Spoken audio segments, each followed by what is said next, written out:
Hello friends, today, we're diving into Mufasa, The Lion King 2024, an emotional and gripping prequel. This film explores the inspiring journey of Mufasa, Simba's father, as he rises from humble beginnings to become the legendary king of the Pride Lands. A story of resilience, family, and leadership, it promises to leave a lasting impact. In the beginning of the film we see Simba, the Lion King, who is married to Nala and has a younger daughter, Kiara. One day Nala goes hunting but loses her way and cannot find her way home. She takes shelter in a cave, hoping that Simba will come to rescue her. True to her hopes, Simba decides to find her. He instructs Kiara to stay with the rest of the pride and take care of herself, promising to bring her mother back.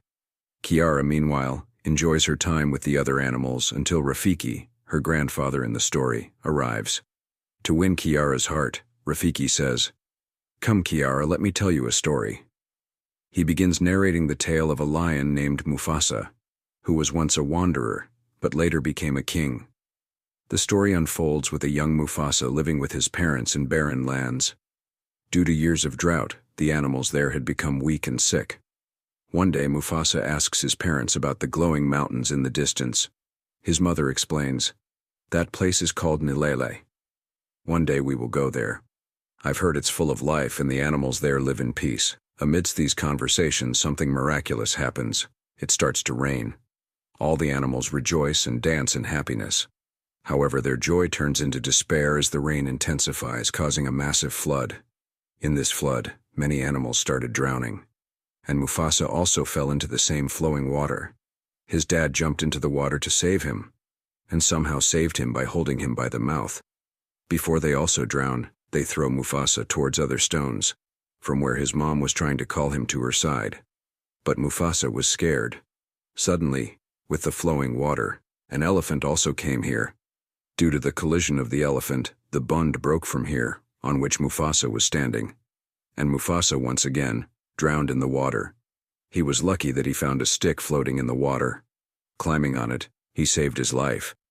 After drinking the water, he brought Mufasa to a small pond, where he meets a small lion like himself, Taka. Taka saw Mufasa floating here. He told her that there are big crocodiles behind you. Hearing this, Mufasa got scared and came to the shore, from where Taka helps her to get her out of the pond. But now it seemed that it was too late.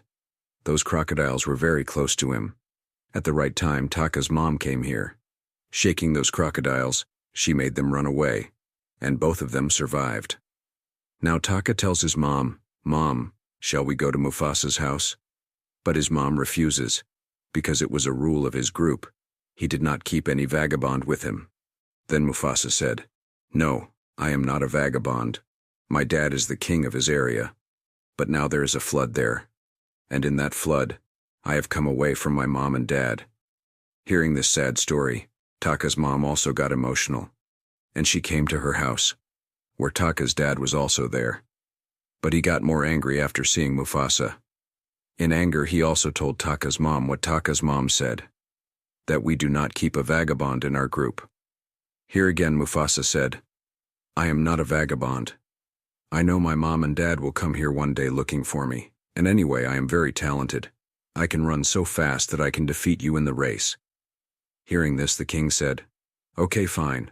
If this is the case, then you defeat Taka. Then we will agree to keep you in our group." Anyway, the race starts and we see that Taka's speed was much faster than Mufasa's. He was moving forward. There was also a point that Mufasa accidentally fell into the water. He was about to drown.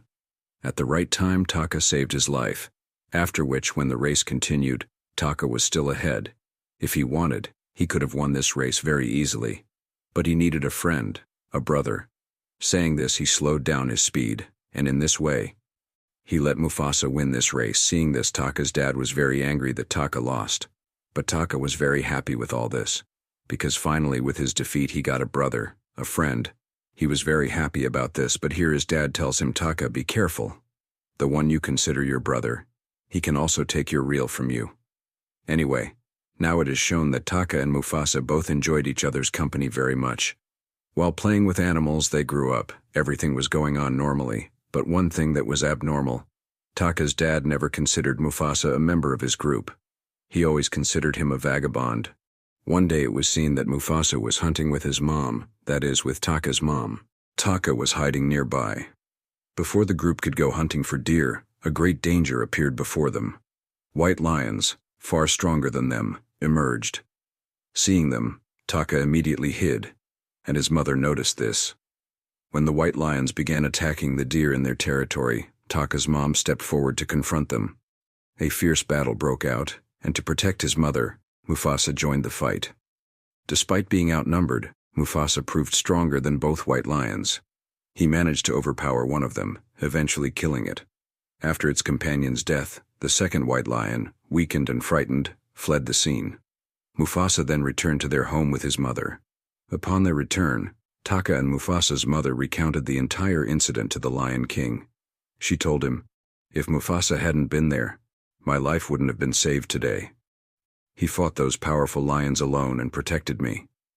For the first time, the king praised Mufasa. He said, "I will always be grateful to you. You saved my wife's life." Just now he said that Mufasa said, "I can feel the breeze that lion is coming to take revenge from us. If you want, you can send a messenger there and get his news." At the king's order, when his messenger went to the white lion group, he saw that the lion that Mufasa had killed was the king's son. And now the fire of revenge had been ignited in the king. He would have killed Mufasa later. When he found out that the other lion had left his son there to die alone, he killed the lion first. And with this, Mufasa's group's lion was saved. And with this, Mufasa's group's lion found out that those people are very merciless and powerful. Along with that, they will now come to them to take revenge. Now the messenger of Mufasa's group came back and he told the king that those lions are very merciless and powerful. We will not be able to compete with them. Our 2 lions are equal to their 1 lion. And those people run very fast. Soon they will reach here to take revenge. Hearing this, the king was very scared. And he said to the king, "If you want to become the next king, you will have to run away from here, otherwise nothing will be left here, and everyone will forget our name and sign." As soon as the sun rises in the morning, Taka's mother tells Taka and Mufasa, "Look, the place where the light is coming from in the middle of the mountains. That place is called Malele. You have to go there and stay there until the danger of this place goes away, so that when the right time comes you can take care of your kingdom again." Taka and Mufasa left from here, and a group of white lions also came. And their king came and asked Taka's dad, "Who is the one who killed my son?" Taka's dad acted as if he didn't know what happened. This made the king of the white lions angry. Here the other lions who were looking for here found out that 2 lions have also run away from here. They started following them. Their speed was so fast that they soon reached close to Taka and Mufasa. Seeing them close, Mufasa said to Taka, "We should stay here and fight. Running away is not brave." But they were more, and Mufasa and Taka were too. That's why Taka said, "We should run away." During their conversation, the white lions arrived and demanded, "Who killed our Nawab?" Without fear, Mufasa stepped forward and said, "I was the one who killed him." But the white lions didn't believe Mufasa. They had caught Taka's scent and assumed that he was the culprit. The bloodline of their king's son matched Taka's scent, so they concluded that Taka must have killed their Nawab. Even though Mufasa insisted, "Leave Taka out of this, it's all my fault," the white lions wouldn't listen and were determined to go after Taka. Taka fled with Mufasa, running until they reached the edge of a hill, beneath which there was only water. As the white lions closed in, Taka without hesitation jumped into the water with Mufasa. The strong current of the water carried them far away, eventually bringing them to an open field. Now Taka and Mufasa came out of the water, but at night they were very hungry. They were looking for food. Suddenly they smelled someone from the jungle. They thought it was a lion like them. When they went out, they found out that it was a lioness named Sarabi, who saw them and breathed a sigh of relief. She tells them that there is a fear of those white lions everywhere. "They killed my entire group, and I am the only one left." Here we also see a small bird named Shaju, which belonged to Sarabi. For Sarabi, this bird works as a spy and hides before the white lions come. It is a kind of his bodyguard. We also found out that Sarabi also wants to go to Malala, where Taka and Mufasa want to go for their safety. So they decide to continue their journey together. A little further on they smelled food. It was the smell of monkeys who used to eat them. For the first time, Mufasa met Rafiki among the monkeys. Rafiki had been cast out of his group because he didn't like monkeys. That's how he crossed paths with Mufasa, Taka, and their companion. Before they could hunt and eat Rafiki, he told them he knew the way to Malala. Surprised, Mufasa asked, "Tell me the truth." Rafiki replied, "Yes, I used to live there, but now I'm heading to Malala because my brother lives there." The part about his brother was a lie, but Rafiki genuinely knew the way to Malala. Hearing this, they spared him and included him in their group to guide them to Malala. As they traveled, dawn broke, and Rafiki sensed through the wind that the white lions were still pursuing them. He thought the white lions wanted to wipe out his kind. Rafiki warned the group not to rest there, and they continued their journey. While on the way, Taka confided in Mufasa that he liked Rafiki. Mufasa shared advice on how to impress her. He said, "I noticed the scent of rose petals from her. Girls love hearing such things." Following Mufasa's advice, Taka complimented Rafiki, and she was impressed by him. Anyway, there was a herd of elephants in front of Rafiki, and a lot of white lions were very close to Rafiki. Actually, the white lions were so close to Rafiki that Rafiki jumped over them and crossed the mountain. Rafiki was able to cross the mountain safely. To escape from the white lions, Rafiki had to do something. Rafiki climbed on a tree and tore the roof of the honeybees. The bees made the elephants suffer. When the elephants ran away, the white lions got entangled with the elephants. Rafiki couldn't get back to the tree. Rafiki fell into the herd of elephants. Before the elephants could save Rafiki, Mufasa came close and saved Rafiki. The herd of elephants was running on the mountains, and because of their fast running, the walls of the mountains started breaking. The way was closed so that the white lions could come near them. The white lions were in danger, but now Sarabi was also unconscious. Rafiki came to Sarabi and brought him to his senses by massaging his neck. As soon as Sarabi woke up, she asked, "Who saved my life?"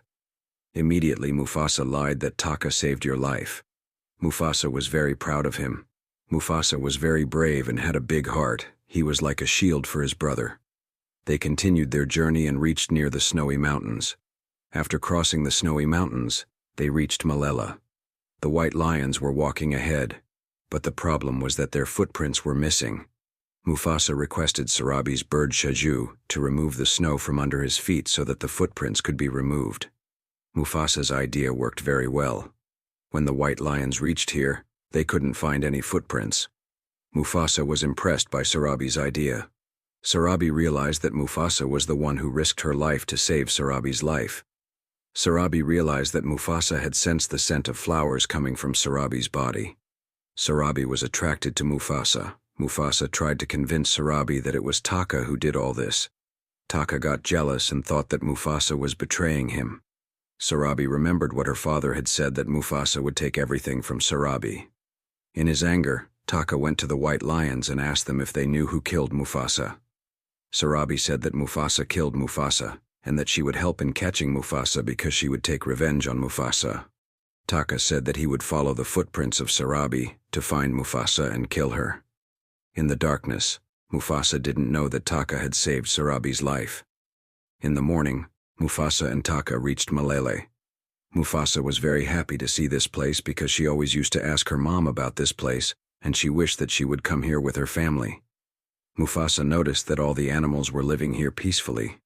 There was no fight between Mufasa and Sarabi, but Sarabi was afraid of Mufasa. Mufasa was deeply worried about the white lion that was chasing him, unaware that his own brother Taka was behind it all. As Mufasa fought against the white lion, Taka suddenly appeared and revealed the truth. He was the one who had led the white lion to Mufasa. Heartbroken by his brother's betrayal, Mufasa was unable to process the situation. Taking advantage of the chaos, the white lion attacked and threw Mufasa from the mountain. Mufasa climbed the mountain and told all the animals that if they don't help him, they can fight with him. Hearing this, all the animals became strong and decided to take revenge with Mufasa. As soon as the white lion came to Mufasa, all the animals attacked Mufasa and threw her from the mountain where Mufasa was injured. Seeing Mufasa injured, the king of the white lion was very happy and came to Mufasa to finish him off. Mufasa was injured, and the white lion was very strong, so Mufasa was not capable of fighting the white lion.